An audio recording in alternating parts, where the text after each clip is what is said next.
desmascarar esses caras. Você é crente de verdade? Você tem que tomar como missão desmascarar esses picaretas, cara. Sim, meu amor. Acabou de descer um anjo aqui. Ai. Manda toda a igreja abrir a boca.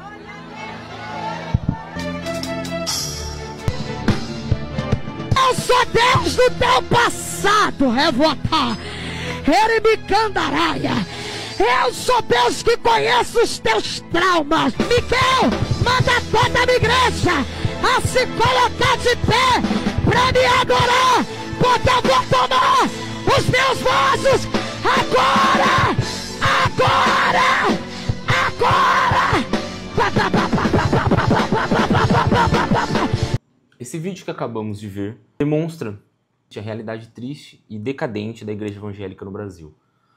No vídeo de hoje eu te convido a falar sobre este assunto, a entender quando ele começou, como ele começou e quais são os perigos se nós não reformarmos novamente a igreja evangélica. Convido você a acompanhar até o fim e se você gostou, já se inscreva no nosso canal, dá o like. É a única coisa que eu, criador de conteúdo, posso pedir para você. É a única forma que você pode nos ajudar a continuar produzindo conteúdos relevantes para você. Eu quero começar com um pouco de história. A história da igreja, a história da fé cristã, ela não é linear, ela é cíclica. Desde o período apostólico, a igreja ela tem experimentado momentos de ascensão teológica seguidas de corrupções no âmbito doutrinário, de desvios doutrinários. A reforma protestante, muito necessária no século XVI, ela não foi apenas um movimento de ruptura com a igreja. Eu acredito que ela tenha sido mais um realinhamento da fé com as Escrituras, da fé cristã com as Escrituras. E ela resgatou a suficiência da palavra de Deus em relação aos dogmas criados por seres humanos. Contudo, se a reforma pôs fim aos abusos, como a venda de indulgências, o monopólio do clero sobre a revelação, a história não tardou em se repetir. Ou seja, demonstrando que ela não é linear, ela é cíclica. Hoje, nos dias de hoje, nós enfrentamos um novo desvio teológico. Não mais da Igreja Católica, ou não só da Igreja Católica, mas também do meio do protestantismo, que é o neopentecostalismo. Eu entendo que dessa forma, antes da gente entender a degradação teológica do protestantismo moderno, a gente precisa recordar os motivos que tornaram a reforma inevitável. O que estava acontecendo no final da Idade Média? O que a Igreja Romana estava fazendo? Qual o tipo de corrupção que ela estava infringindo? Bom, a primeira, a venda de indulgências, que era o perdão dos pecados em troca de dinheiro. Segundo, a comercialização das relíquias. O que eram as relíquias? Eram fragmentos, ossos e tecidos, supostamente de santos. E eles eram vendidos como objetos sagrados. E dessa forma eles promoviam algo supersticioso, um culto supersticioso. Além disso, também tínhamos o analfabetismo bíblico, que era o quê? As escrituras eram mantidas em latim, na língua latim. Dessa forma, elas eram inacessíveis ao povo. Apenas o clero, né, os padres, os papas, possuíam o direito de interpretá-las, e dessa forma, eles criavam uma teologia baseada nos seus interesses políticos e econômicos. E também o absolutismo papal. O Papa Leão X financiou a Basílica de São Pedro, uma das maiores até hoje. E dessa forma ele reforçou o poder da cúria, que era tratar o papado como um império político e não como uma liderança espiritual. Diante dessa realidade, então, os reformadores, Lutero, Calvino e outros, levantaram-se para restaurar a centralidade das Escrituras, pregando as doutrinas da sola Escritura, sola fide, sola gratia, solo Christus e soli Deo gloria. Porém, como todo movimento humano, o protestantismo também se mostrou vulnerável ao longo dos anos, tendo os seus desvios. E quais são os desvios? O neopentecostalismo é um deles, que são as novas indulgências. Depois da Reforma, a Igreja Católica manteve a sua estrutura hierárquica, seus dogmas, ela pouco se modernizou, e o protestantismo, por sua vez, tomou a vanguarda, diversificou em muitas vertentes, umas fiéis às Escrituras e, infelizmente, outras distantes da ortodoxia cristã. O pentecostalismo surgiu no século XX E ele trouxe um foco renovado na experiência com o Espírito Santo. Mas foi no neopentecostalismo que verdadeiramente se iniciou a maior e mais grave deturpação teológica.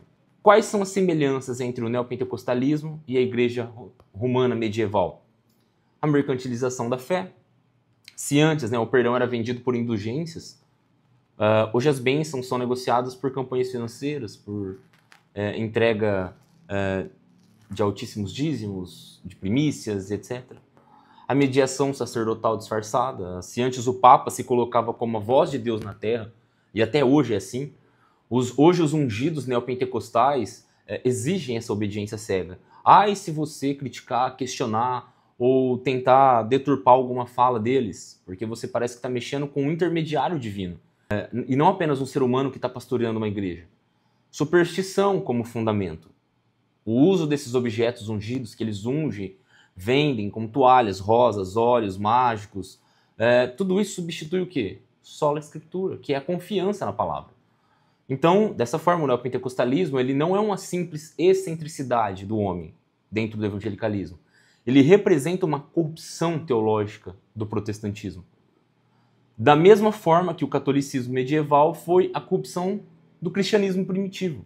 Então, da mesma forma que o catolicismo se deturpou com seus dogmas, com as suas falsidades na época, hoje o neopentecostalismo faz o mesmo, se não pior. E aí nós vamos falar agora o quê? Do terceiro ponto, o pseudo-avivamento da Rua Azusa, que foi a abertura para essa degradação. O marco inicial dessa distorção começou lá na Rua Azusa, em 1906, você já deve conhecer. Foi um movimento liderado por William Seymour. Esse movimento foi de origens pentecostais, trouxe de volta as manifestações espirituais caóticas e desvinculadas da ordem bíblica. João Calvino, já o reformador, também ele já falava sobre esse misticismo que poderia surgir. Ele dizia que o Espírito, ao invés de nos afastar das Escrituras, ele nos guia a elas. Então, a partir desse evento, abriu-se espaço para práticas cada vez mais estranhas e antibíblicas. Um exemplo, a unção do riso. A unção do riso foram aqueles crentes que caíam no chão em ataques de gargalhada, supostamente tocados pelo Espírito Santo. Quem iria questionar? Nos dias de hoje, nós vemos muito mais as revelações de CPF, onde pastores e líderes fingem ter acesso sobrenatural a dados dos fiéis para poder manipulá-los emocionalmente. Teologia do domínio, a crença de que Deus, de uma forma ou de outra, deu aos crentes o poder para governar a terra, como se nós fôssemos pequenos deuses e conseguimos, e é dever de Deus nos dar o melhor da terra. Eu acredito que essa última crença, ela ecoa diretamente da mentira que Satanás inventou para a mulher no Jardim do Éden. Em Gênesis 3:5 ele diz que se vocês comerem do fruto, vocês serão como Deus. Então, eu acredito muito nessa proximidade desses fatos. Ponto 4. O homem como centro. A substituição de Deus pela vontade humana. O coração do homem é pecaminoso e ele sempre quis tomar o lugar de Deus.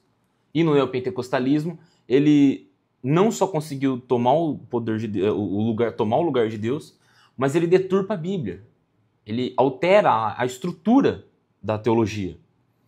Deus deixa de ser o soberano e se torna um servo. Alguém que, ao invés de governar todas as coisas, como lá está escrito em Efésios, ele tem um Deus submisso às suas declarações. Eu declaro, eu designo, eu ordeno, eu não aceito, eu rejeito. O homem assume, então, um lugar de comando ao invés de Deus. Os textos da Bíblia agora são distorcidos para afirmar que o crente pode determinar a sua realidade, usando palavras de determinismo, palavras de fé, enfim. A fé, então, nessa forma, ela se torna uma moeda de troca. Percebe? Não há graça, não há soberania de Deus. Há barganha. Se você der dinheiro, você recebe unção, você recebe bênção. Se você não deu, ou é porque você tem pouca fé, ou porque você não tem fé o suficiente. Então, de uma forma ou de outra, eles conseguem manipular você a fim de que sempre o que você fizer, se você não receber, é porque você está fazendo de forma errada ou insuficiente. Então, essa teologia ela não é... ela é errada. Ela é blasfema. Ela vai contra aquilo que Deus ordenou. E no quinto ponto, nós vemos a crise de identidade do protestantismo. E o retorno, em outros pontos, ao catolicismo. Por quê?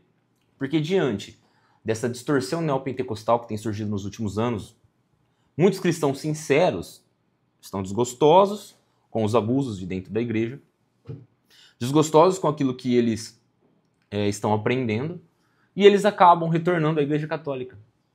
E esse movimento católico que tem surgido nos últimos anos, ele tem sido forte. E ele tem atraído muito dessas pessoas que têm ido para essas igrejas, têm enxergado nelas esses erros teológicos e voltado, então, às raízes. Por quê? Porque o catolicismo, de uma forma ou de outra, ele oferece essa aparência de tradição, de unidade. Ele esconde os seus erros, mas através de uma doutrina, através de uma estrutura histórica. Então, eles não mudaram, ou se mudaram, mudaram um pouco, só que atrás dessa unidade, atrás dessa tradição, atrás da igreja supostamente de Cristo, da origem dos apóstolos, atrás dessa parte histórica que eles escondem os seus erros. E aí muitos desgostosos com as práticas neopentecostais acabou aceitando, né, os dogmas romanos como um mal menor, entende? E isso reflete um problema profundo. O protestantismo, a qual nós fazemos parte, abandonou a sua base doutrinária e se dividiu, se fragmentou em movimentos contraditórios. Não existe apenas uma igreja protestante, existem várias. E na maioria das vezes igrejas blasfemas, igrejas que vão contra o Espírito Santo, que vão contra Deus, ou que deturpam aquilo que verdadeiramente Cristo nos ensinou ou requer para nós. Porém, a resposta para essa deturpação não é um retorno a Roma, mas um retorno à reforma. E aqui eu quero finalizar com vocês, quero trazer uma conclusão e quero trazer uma aplicação para vocês. O problema do neopentecostalismo, ele não vai ser resolvido de forma superficial, com discursos rasos. Ele é o reflexo de uma falta de compromisso do ser humano, dos pastores, dos líderes modernos com a verdade bíblica. Lutero, em 1521, lá na Dieta de Worms, ele fez uma declaração muito importante. A menos que eu seja convencido pelas Escrituras e pela razão, eu não posso e não me retratarei. Que Deus me ajude. Amém. E essa mesma firmeza é necessária nos dias de hoje. Nós, protestantes, precisamos de uma nova reforma dentro da igreja. Não como uma inovação, porque a inovação é o que mais tem surgido nos últimos dias, mas de um retorno radical às Escrituras. Nós precisamos rejeitar as heresias neopentecostais e reafirmar aqueles pilares da fé cristã. Sola Escritura, sola Fide, sola Gratia, solo Christus, soli Deo Gloria.